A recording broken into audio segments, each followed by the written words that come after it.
One thing that we have to be careful not to do is internalize our pain and our anger. When we internalize our pain and anger, we tend to engage in self-destructive behavior. A young brother the other day spoke out against Neely Fuller in something that he said, and based on what Neely Fuller said, he pretty much indicted everyone that's over 40. I'm paraphrasing what he said, but basically what he was saying was that them 40 and up niggas are blocking us from revolution, are discouraging us from revolting. He was very upset with the older generations. But in a respectful way, I would like to address the young brother and remind him that those that are truly revolutionary don't wait for permission from the elders. They don't wait for permission from their husband. They don't wait for permission from their wives. Those that are truly revolutionary, they may seek advice from the elders. They may seek advice from their spouse, but they quickly realize whether the elders or their spouse or their loved ones are qualified to give such advice. And true rebels rebel without anyone's permission. So we have to begin to look in the mirror and say, am I really a revolutionary? Are my actions the actions of a rebel? Are my actions the actions of a revolutionary? I need to remind the young brother that people that you look up to today that you consider revolutionary, such as Sarah Sutanseti, that many of the young people look up to today. He's in the 40 and up crew. Huh? Y'all have a great deal of respect for Sarnetta. He's in the 40 and up crew. Many of y'all have a great deal of respect for Malik Zulu Shabazz. He's in the 40 and up crew. Many people consider Dr. Umar Johnson an authority and somebody that's making revolutionary moves. He's in the 40 and up crew. There's many people that's doing things in the 40 and up crew. And there's many people that are under 40 that ain't doing a goddamn thing. Age doesn't make the revolutionary. The revolutionary is the revolutionary whether he's 5, whether she's 5, or whether he or she is 95. It's not age that's the problem. It's the constant, relentless resistance to the resistance. So as we resist and we seek to tear down white supremacy is going to resist. They're not just going to lay down. When have you ever known white supremacy to lay down?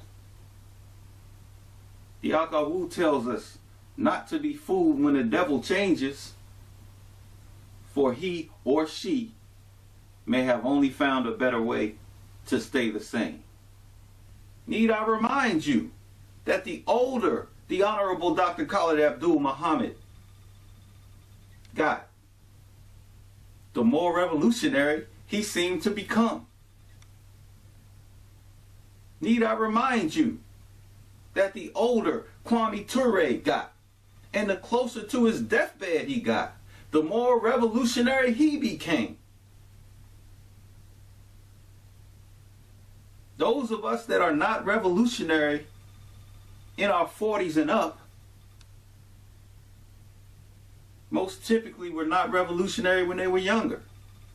And if they were revolutionary when they were younger, they got bought out. They got tired. They ran their leg of the race. When the older generation gets worn out and tired, and they pass the baton to you, then now you take that baton and run your leg of the race. There's certain things that an elder can do today that they weren't able to do yesterday. And there are certain things that the elder can't do today that they were able to do yesterday. Don't look to the elder to run the 100-yard dash. You run the 100-yard dash. And the elder may be able to tell you where not to step based on his or her own experience. But there are many revolutionary organizations or pseudo-revolutionary organizations that are working for change. They ain't up here talking. Y'all got too much respect for rap. Too much respect for people that can spit a little knowledge.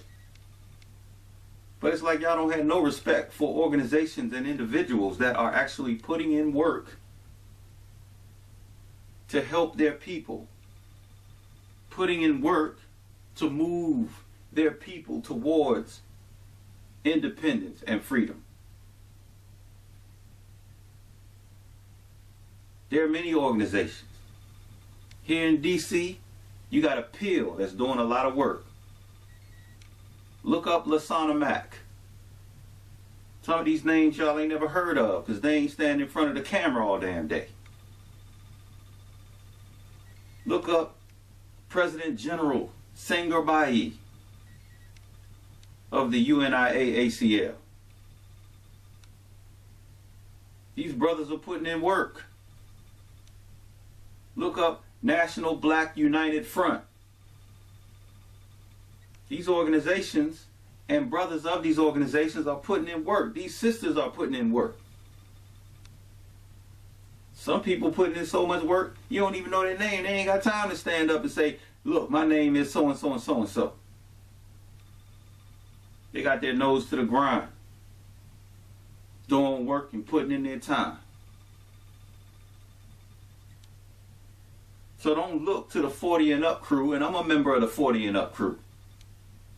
I'm putting in work.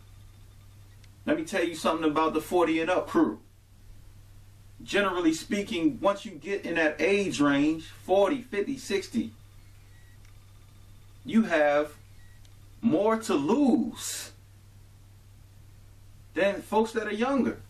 You got a family, you got children. Some people have property, real estate. They got money. The money that you chasing as a youngster, they got money. They got more to lose. And they standing up fighting? Examine the Honorable Dr. Khalid Abdul Muhammad's life. He was the national spokesman for the Nation of Islam. The number 2 man in the Nation of Islam. He had everything to lose. But he fought and spoke out against injustice, and wherever he saw white supremacy rearing its ugly head, he spoke out against that. Jeopardized his position in the Nation of Islam. They tried to kill this man with bullets. Not some of the covert ways they're doing. Straight up with bullets. We think they got him in a covert way. but he was in the 40 and 50 and up crowd, putting in work. Don't you ever think that our lack of movement is based on our age. You find rebels that are 5 years old, and you find rebels that are 95 years old. Age doesn't make a rebel. Some people are made into rebels, and some people are born rebels. As the Honorable Dr. Khalid Abdul Muhammad said, I was born to give white supremacy hell from the cradle to the grave. This has been Daku Akabo Wa'akatu.